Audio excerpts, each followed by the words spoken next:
दोस्तों, स्त्री और पुरुष का एक दूसरे के प्रति आकर्षण सृष्टि का अटल सत्य है। यह एक ऐसा विषय है जिस पर लोग खुलकर बातचीत नहीं करते, जिसके कारण कई तरह के ब्रह्मा बन जाते हैं। इस सृष्टि का विस्तार स्त्री और पुरुष के मिलन पर ही निर्भर करता है, लेकिन हिंदू धर्म शास्त्रों के अनुसार इस मिलन का भी एक उचित समय निर्धारित किया गया है।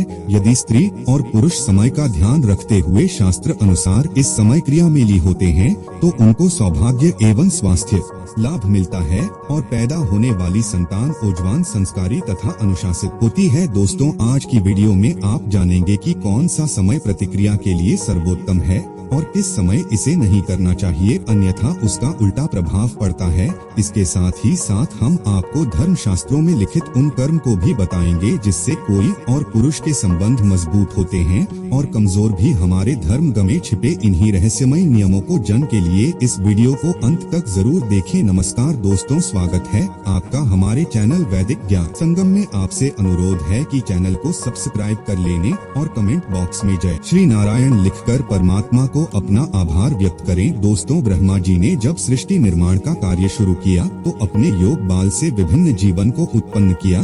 जब ब्रह्मा जी ने देखा कि इस विधि से अगर सृष्टि का विकास हुआ तो सृष्टि का विस्तार होने में बहुत समय लग जाएगा, इस समस्या के हाल के रूप में ब्रह्मदेव ने स्त्री को उत्पन्न किया और मैं व्यवस्था से सृष्टि का विकास किया। दोस्तों, शास्त्रों के अनुसार मैथानी व्यवस्था के तहत स्त्री और पुरुष का मिलन तभी होना चाहिए जब संतान की इच्छा हो। पुराने में स्त्री और पुरुष का संबंध आनंद का विषय नहीं। अगर आप अपने आसपास की प्रकृति को देखें तो पाएंगे कि प्रकृति में इस नियम का पालन सभी जीव जंतु और पेड़ पौधे करते हैं।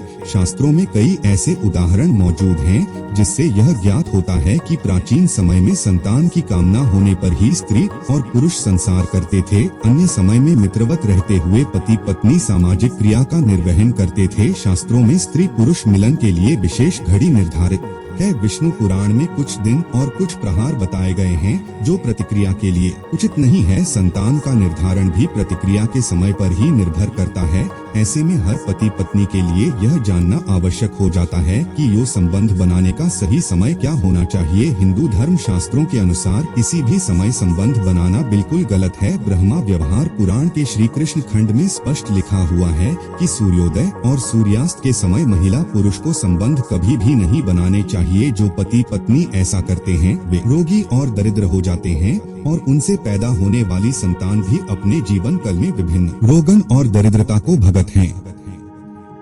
महाभारत के अनुशासन पाव के अनुसार अमावस्या पर संबंध बनाने से निम्न यानी जैसे कि पशु इत्यादि में जन्म मिलता है। इसके साथ ही नरक की आत्माएं भी सनी पड़ती हैं। इसके अतिरिक्त पूर्णिमा, चतुर्दशी, अष्टमी तथा ग्रहण को संबंध नहीं बनाना चाहिए। इसके अलावा जन्माष्टमी, राम नवमी, बोली, शिवरात्रि, अपने जन्मदिन पर, अपने सेज संबंधियों की मृत्यु पर और मृत्युकाल आदि में कभी भी शारीरिक संबंध स्थापित नहीं करना चाहिए। जो स्त्री पुरुष इस नियम का काम करते हैं उनके घर में सुख, शांति, समृद्धि और आपसी प्रेम बना रहता है। जो ऐसा नहीं करते वह अपने घर में कला, धन की हानि और आकस्मिक घटनाओं को आमंत्रित करने का काम करते हैं। आइए दोस्तों, अब आपको बताते हैं कि प्रतिक्रिया के लिए सर्वोत्तम समय कौन सा है। रात्रि का पहले प्रहार प्रतिक्रिया के लिए सबसे उचित समय बताया गया है। रात्रि का प्रथम प्रहार रात 12 बजे तक माना गया है। इस प्रहार में की गई प्रतिक्रिया के फलस्वरूप ऐसी संतान प्राप्त होती है जो अपनी प्रवृत्ति तथा संभावनाओं में धार्मिक, सात्विक, अनुशासित,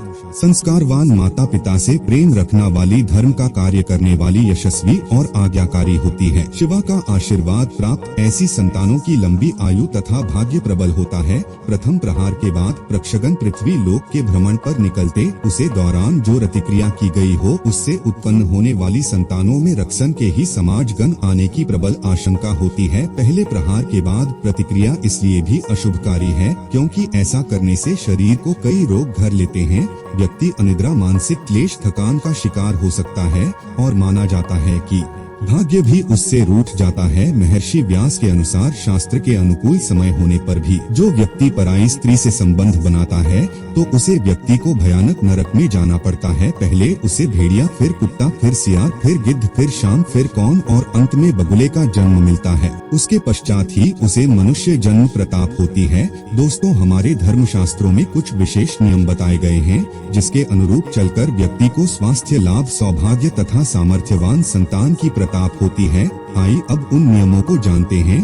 दोस्तों, हिंदू धर्म शास्त्रों के पहले नियम के अनुसार मनुष्यों के शरीर में बयान, समाज, अपन, उड़ान और प्राण नाम के 5 प्रकार की व्यू रहती है। इन पांचों में से एक अपन व्यू ही माल, मूत्र, शुक्र, गर्भ और आरटीएवी को बाहर निकालना का कार्य करती है। इसमें से शुक्र को ही वीर्य भी कहा जाता है, यानी यह व्यू संभोग से संबंध रखती है। शास्त्रों के अनुसार जब इस व्यू की गति में फर्क आता है या यह किसी भी प्रकार से दुष्ट हो जाती है तो मूत्राशय और गुड़ा संबंधित रोग उत्पन्न होते हैं। जी वजह से संभोग की शक्ति पर भी असर पड़ता है। अपन वायु स्त्रियों में माहवारी, प्रजन और यहाँ तक प्रतिक्रिया को भी नियंत्रित करने का कार्य करती है। इसलिए मनुष्यों को चाहिए वह अपने शरीर में इस व्यू को शुद्ध और गतिशील बनाए रखना के लिए अपने उधर यानी पेट को साफ रखें और निश्चित समय पर शौचालय से निवृत्ति हो। दोस्तों, दूसरा नियम कामसूत्र के रचयिता आचार्य वात्सायन द्वारा दिया गया है। उनका मानना था कि स्त्रियों को कम शास्त्र का ज्ञान होना बेहद जरूरी है, क्योंकि इस ज्ञान का प्रयोग पुरुषों से अधिक स्त्रियों को करना चाहिए। वे आगे लिखने हैं कि यदि स्त्री और पुरुष दोनों में ही इसका भरपूर ज्ञान हो तो चरण सुख की प्रताप होती है। वात्सायन के अनुसार सभी स्त्रियों को विवाह से पहले पिता के घर में और विवाह के पश्चात पति की अनुमति से कामशास्त्र की शिक्षा अवश्य लेनी चाहिए। इससे दाम्पत्य जीवन में स्थिरता बनी रहती है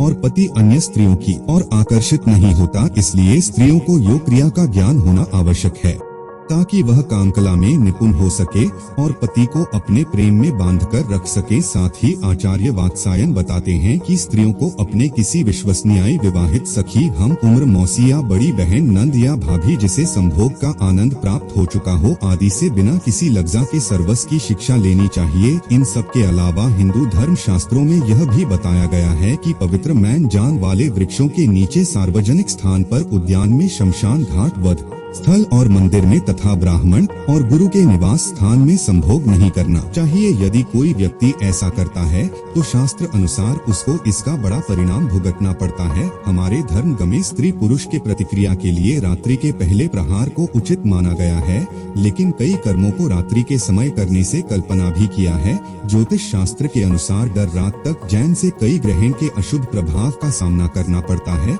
उदाहरणतः रात को डर तक जैन से चंद्रमा कमजोर हो जाता है। इसके कमजोर होने से स्मरण शक्ति कमजोर होती है। उमा माँ का कारक ग्रह है।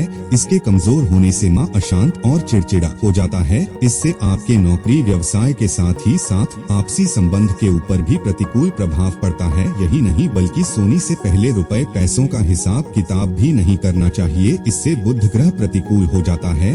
यह व्यापारियों को आर्थिक मामलों में प्रतिकूल प्रभाव देता है। शादीशुदा लोगों के वैवाहिक जीवन पर भी इसका नकारात्मक प्रभाव होता है। वाणी में प्रेम और मधुरता कम हो जाती है। आचरण उग्र और बटन में क्रोध दिखने लगता है और इसका प्रभाव आपके आपसी संबंध पर भी पड़ता है।